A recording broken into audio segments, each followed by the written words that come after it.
Hamıya salam. Mən Xatirə Əzizxanlı Dərs evi tədris mərkəzinin əməkdaşıyam. 5-ci vebinara qoşulduğunuz üçün təşəkkürlər. Bugün biz telefon vasitəsilə və internetdə baş verən zorakılıq, kiberbullying haqqında danışacağıq. Yaxın keçmişə qədər kompüterlər belə yox idi. İndi isə smartfonsuz həyatımızı təsəvvür etmək çətindir. Kimin yadındadır? İnternetdə ünsiyyət nədən başladı? İnternetdə ilk yüksək keyfiyyətli ünsiyyət bir növ ailə ünsiyyətinə bənzəyirdi. İnsanlar kommunikasiyanı icma şəklində qururdular və hər icmada insan moderasiyası işləyirdi. Söhbət qruplarının və forumların iştirakçıları təkcə onlayn deyil, canlı da görüşürdülər və bu prosesə elə də çox insan cəlb edilməmişdi. Hamı bir-birini tanıyırdı. Daha sonra internet istifadəçilərinin sayı kəskin şəkildə artdı. Eyni vaxtda internetdə aqressiya səviyyəsi də artdı. İndi bir çox sosial şəbəkələrin əməkdaşları öz platformalarının kifayət qədər təhlükəsiz olmamasından və istifadəçiləri qorxutmasından narahatdırlar. Bütün dünyada kiberbullyinglə mübarizə aparmaq üçün metodlar aktiv şəkildə inkişaf etdirilir. 2019-cu ildə Mail Group tərəfindən aparılan son araşdırmalara görə istifadəçilərin 58%-i onlayn aqressiyaya məruz qaldığını bildirir və yalnız 4%-i etiraf edirlər ki, özləri kimisə bullying ediblər. Gəlin baxaq görək kiberbullying nə olan şeydir. Kiberbullying və ya internet zorakılığı aqressiv onlayn təcavüzü təsvir etmək üçün istifadə edilən bir termindir. Bunlar bir qrup və ya bir konkret şəxs tərəfindən uzun müddət ərzində sistematik şəkildə həyata keçirilən qəsdən edilmiş aqressiv hərəkətlərdir. Bu zaman qurban özünü müdafiə edə bilmir. Belə bullying SMS mesajları, messengerlər, sosial şəbəkələr, kompromat veb səhifələrin yaradılması və ya təhqir edici video məzmunun yerləşdirilməsi və s. vasitəsilə baş verə bilər.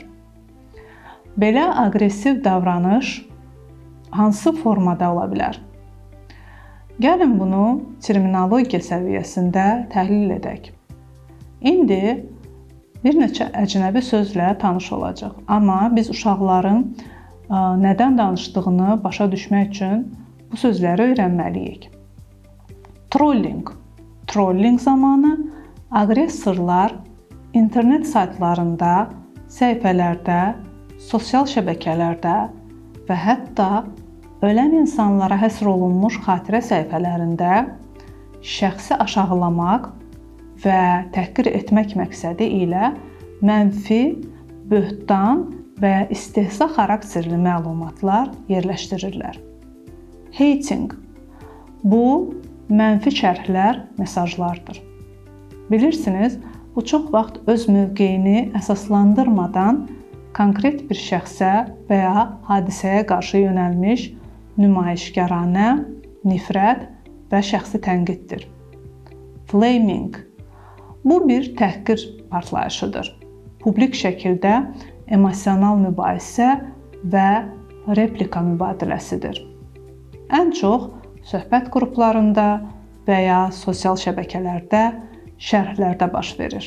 Bir növ ictimai qalmaqaldır.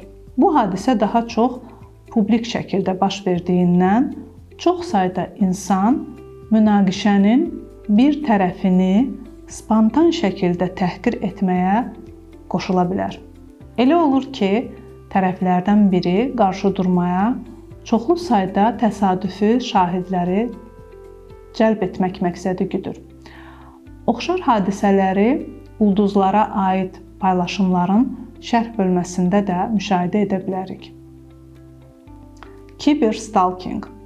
Bu, elektron rabitə vasitələrindən istifadə edərək qurbanı təqib etməkdir. Belə təhdid edici, narahatlıq doğuran və qıcıqlandırıcı mesajlar tez-tez təkrarlanır.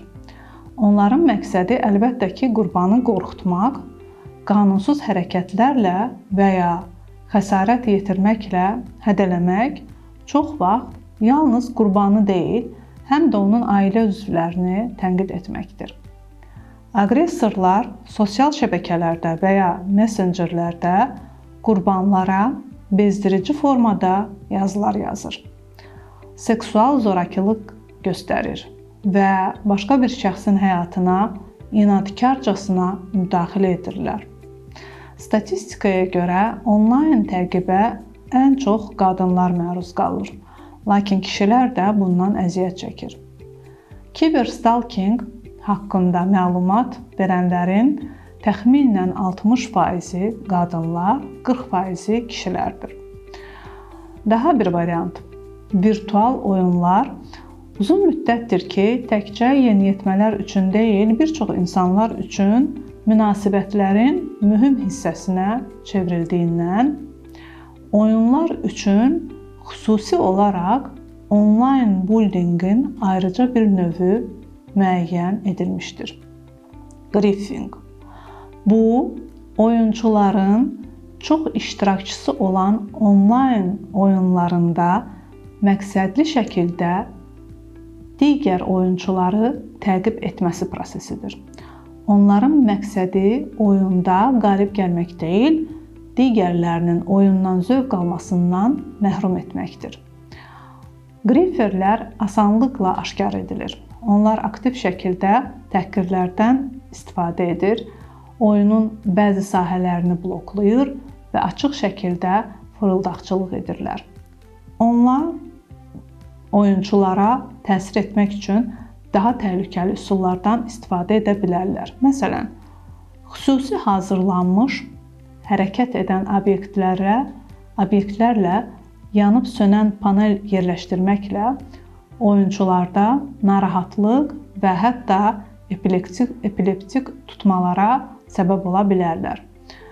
Bir halda ki, biz təqib mövzusunda danışırıq, seksingi mütləq qeyd etməliyik. Bu, çılpaq və ya yarı çılpaq insanların foto və videolarının digər intim yazışmaların göndərilməsi və ya dərc edilməsi prosesidir. Bəli, söhbət isə uşaqlardan gedir. Uşaqlar böyüdükcə onların seksingə cəlb olunma ehtimalı artır. Amma bəzən hətta çox kiçik yaşlı uşaqlar da bu prosesə məruz qala bilərlər. Əksər hallarda bu mesajlar cütlüklər arasındakı münasibətlər çərçivəsində göndərilir. Digər hallarda isə məqsəd bullying etmək və ya zərər vermək olur. Məsələn, ağrılı bir ayrılıq səbəbindən keçmiş sevgilinin çılpaq fotolarını internetdə qisas məqsədi ilə yerləşdirmək. Belə mesajların alınması uşaqda güclü təşviş, utanma və qorxu yarada bilər. Həmçinin müəyyən bir şəxsin nüfuzunu zədələmək və ya fırıldaqçılıq məqsədi ilə saxta hesabların yaradılmasından da danışmaq olar. Bundan əlavə, kiberbullyingin bir çox başqa növləri də mövcuddur. Hamısının adını çəkməyəcəyik.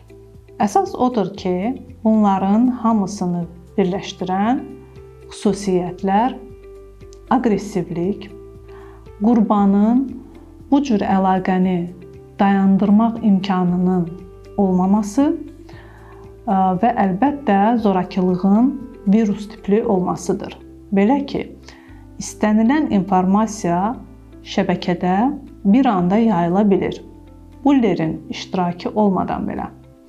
Bu, kiberbullyinglə bir sinif və ya məktəb daxilində baş verən zorakılıq arasındakı əsas fərqlərdən biridir. Bəli, onlayn bullyingdən fərqli olaraq, daha doğrusu offline bullyingdən fərqli olaraq kiberbullying fasiləsizdir. Uşaq məktəbdən, sinifdən çıxa bilər və hər hansı bir müddətə bullying dayandırılmış ola bilər. Sosial şəbəkələrdə ünsiyyət isə kommunikasiyanın vacib hissəsidir. Kiberbullyingi dayandırmaq üçün qurban özünü ünsiyyətdən tamamilə kənarlaşdırmalıdır.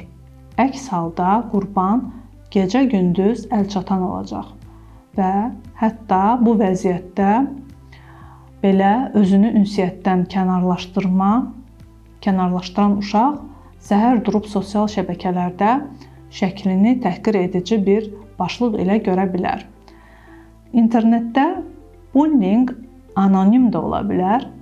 Bu da qurbanın təşviş səviyyəsini 1-ə 5 artırır. Çünki o, kimlərin ona zərər vermək istədiyini bilmir və görmür. Mail Group'un 2019-cu il araşdırmasına əsasən, yeniyetmələrin təxminən 76%-i onlayn bullying haqqında valideynlərinə məlumat vermədiklərini bildiriblər. Və onların əksəriyyəti valideynlərinin interneti söndürəcəyindən və ya telefonu onların əlindən alacağından qorxduqlarını söyləyiblər. Uşaq isə çox ehtiyac duyduğu ünsiyyət vasitələri və internet məkanını olmadan qalacaq. Ona görə də valideynlər problemi həll etmək üçün başqa alətləri əl atmalıdırlar. Bəs bullyingə məruz qalmamaq üçün özünü necə aparmaq lazımdır? Niyə insanları şəbəkələrdə bullyingə məruz qoyurlar? Əziz valideynlər, offline bullying, yəni internetdən kənar bullying, canlı bullying halında olduğu kimi, online bullyingdə də hər kəs və hər hansı bir səbəbdən aqressiyaya məruz qala bilər. Kiberbullyingdə sadəcə bir telefondan istifadə etmək kifayətdir. Ona görə də belə bir vəziyyətdə uşağı dəstəkləməyin ilk və ən vacib qaydası onun təhqirə məruz qalmasının səbəbini tapmağa çalışmamaqdır. Bullying qrupun problemidir. Müşahidəçilərin dəstəyi ilə konkret insanların aqressiv hücumudur. Kiberbullyingdən əziyyət çəkənlərin 56% yeniyetmələrdir. Kiberbullyingə iştirakın pik həddi 5-6-cı siniflərdə baş verir və burada offline bullyingdən heç bir fərq olmur. Yeniyetmələr nə qədər yaşlı olsalar, kiberbullying səviyyəsi bir o qədər aşağı olur. Ümumiyyətlə, yeniyetmələrin bullyingə və kiberbullyingə cəlb edilməsi məktəb illərinin sonuna doğru tədricən azalır. Lakin bəzi hallarda kiberbullying davam edir. Qurbanın təcrübəsi yaşa görə nisbətən bərabər paylanır. Qurbanlar ən çox onlar haqqında kobud və ya təhqir edici şərhlər, şayələr və dedikodular, təhqir və tənqidlərlə qarşılaşırlar. Sosial şəbəkələr internetdəki bütün aqressiv davranışların təxminən 60%-ni təşkil edir. Uşaqlar onlayn fondunun tədqiqatlarına əsasən kiberbullyingə daha çox yetkinlik yaşına çatmayanlar, yəni 18 yaşına çatmayanlar məruz qalırlar. Bu istifadəçilərin 41%-ni təşkil edir. Kiberbullying ilk baxışda real aqressiyadan daha az ciddi görünə bilər. Lakin kiberbullyingin nəticələri çox ciddi ola bilər. Bu siyahıya yalnız neqativ emosiyalar, utanma, qorxu, təşviş deyil, həmçinin intihar cəhdləri və baş tutmuş intiharlar da daxildir. Digər çətinlik isə əks əlaqənin olmamasıdır. Canlı bullying hallarında aqressor qurbanın zəif tərəflərini görə bilir və bir nöqtədə dayana bilər ki, bu da intihara və ya digər dağıdıcı nəticələrə səbəb olmaya bilər. Ancaq internetdə qarşı tərəfdə nə baş verdiyini görmək mümkün deyil. Aqressor da nə vaxt davranmalı olduğunu, necə davranmalı olduğunu bilmir. Onlayn aqressiya ifrat və daha təhlükəli ola bilər. Qeyd edək ki, acı nəticələr təkcə qurbana aid olmur. Aqressorlar və müşahidəçilər də bundan payını alır. Bura qurbanlaşma və psixosomatik təzahürlərə meyl, aqressiv davranış və sosial təşviş daxildir. Kiberbullying haqqında çoxlu filmlər çəkilib. Onların bəzilərini baxmağı tövsiyə edə bilərik. Webinarın sonunda filmlərin siyahısını bərkidəcəyik. Ona görə videomuza sona qədər baxın və hər şeyi öyrənin.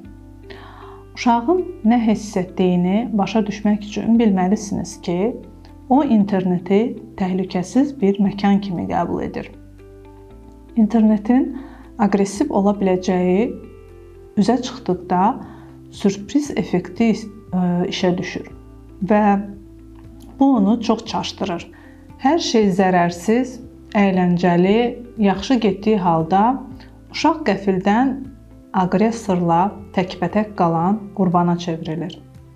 Belə ki, kömək üçün kiməsə müraciət etmək qorxulu və utanc vericidir. Onun şəxsi dünyası, fərdi məkanı var idi və o, həmin dünyada birdən-birə hərtərəfli, müdafiəsiz qalır. Kiberbullyingin qarşısının alınması proqramları məxfilik qaydalarına riayət etmə üzrə maarifləndirmə işini və onlayn məkanda düzgün paylaşım etmək barədə aydın tezisləri ehtiva edir. Uşaqlara gördükləri profillərin arxasında tamamilə yad adamların ola biləcəyini söyləmək, onlara fotoşəkillərdə yerləşmə məkanını göstərməməyi və şəxsi məlumatları açıq informasiya məkanında açıqlamamağı öyrətmək vacibdir. Onların yazdıqları şeylərə diqqət yetirməli olduqlarını demək lazımdır. Belə ki, hətta ən intim WhatsApp və Messenger söhbətləri belə ictimailəşdirilə, şifrələr sındırıla və ya sadəcə ifşa edilə bilər. Ona görə də uşağın hamı ilə paylaşmağa hazır olmadığı məlumatı paylaşmamalı olduğunu demək lazımdır. Belə də başa salmaq lazımdır ki, hamının qabağına şəkildəki formada çıxmağa hazırsanmı? Bu zaman o şəkili paylaşa bilərsən. Barəsində yazılan insanın üzünə eyni sözləri deyə bilərsənmi? O sözü paylaş və yaxud o sözü göndər. Cavab hədirsə paylaş. Yoxdursa digər variantlar tap. Və uşağı moderatorlara və administratorlara cəsarətli şəkildə müraciət etməyi öyrətmək vacibdir. Onlarla bir yerdə oturub, onlara arzuolunmaz istifadəçiləri bloklamaq üçün düymələrin harda olduğunu göstərmək lazımdır. Uşaqlarla praktik şəkildə işləmək lazımdır ki, onlar arzuolunmaz məzmundan necə qurtula və gələn məlumatları necə filtrləyə bilərlər, bu barədə məlumatlı olsunlar. Yalnız uşağınızın telefonunda deyil, həm də evdə mövcud olan bütün cihazlarda valideyn nəzarətini tətbiq etməyi unutmayın və təbii ki, media savadınızı artırmalısınız. Övladınızın nə ilə maraqlandığını anlamalısınız və ona etibar etmək üçün son dərəcə bütün bu məqamlar vacibdir. Məktəbdəki bullying internetə də yayılırsa, ilk növbədə sinifdəki münasibətlər üzərində işləmək lazımdır. Offline bullyingdə, yəni canlı bullyingdə mübarizədə olduğu kimi aqressiyanın fəal iştirakçıları və bu prosesə müşahidə edənlər də var. Həm aqressorla, həm də qurbanla, həm də bütün siniflə işləmək zəruridir. Mübarizə işinin səmərəli olması üçün təhsil müəssisəsinin rəhbərliyinin dəstəyi çox vacibdir. Bütün bunlar barədə əvvəlki webinarda ətraflı danışmışıq və bu barədə saytda və sosial şəbəkələrdə yazmışıq. İkincisi, bu kiberbullyingin qurbanına çevrilmiş uşaqla fərdi işin aparılmasıdır. Və bu travma sonrası stress pozuntusuna çox bənzəyən ağrılı travmatik təcrübə keçmiş biri ilə işləməyə bənzəyir. Kiberbullyingə məruz qalan uşağın dəstəyə və etibarlı münasibətlər qurmaq üçün müsbət təcrübəyə ehtiyacı var. Bu məqamda valideynlər təmkinli qorumalıdırlar ki, uşağın yanında olsunlar, uşağa dəstək olsunlar və bu münasibətləri bərpa etməyə kömək eləsinlər. Əgər uşağı dəstəkləyən dostları və ona tamamilə fərqli münasibət göstərən başqa bir kollektiv varsa, bu çox yaxşıdır. Və unutmayın ki, söz azadlığı insan ləyaqətini alçaldılması yox, qarşılıqlı hörməti ehtibar edən ünsiyyət deməkdir. Hal-hazırda cəmiyyət öz aqressivliyini məhdudlaşdırmağa çalışır və şəbəkələrdə və ondan kənarda münaqişələr həll etməyin diplomatik sağlam yollarını axtarır. İndi vebinarımızın sonuna gəldik və şərh bölməsində sizin hekayələrinizi dinləməyə hazırıq. Övladınızın kiberbullying təcrübəsi varsa, paylaşın. Bu mövzuda nə etmisiniz? Təcrübələrinizi bizimlə bölüşün. Sizə yardım etməyə həmişə hazırıq. Paylaşım və bəyənmələrə görə xüsusi təşəkkürlər və bu bizim üçün zəruri əks əlaqədir. Məzmunun sizin üçün faydalı olduğuna inanırıq. Bu günlük bu qədər. Hələlik.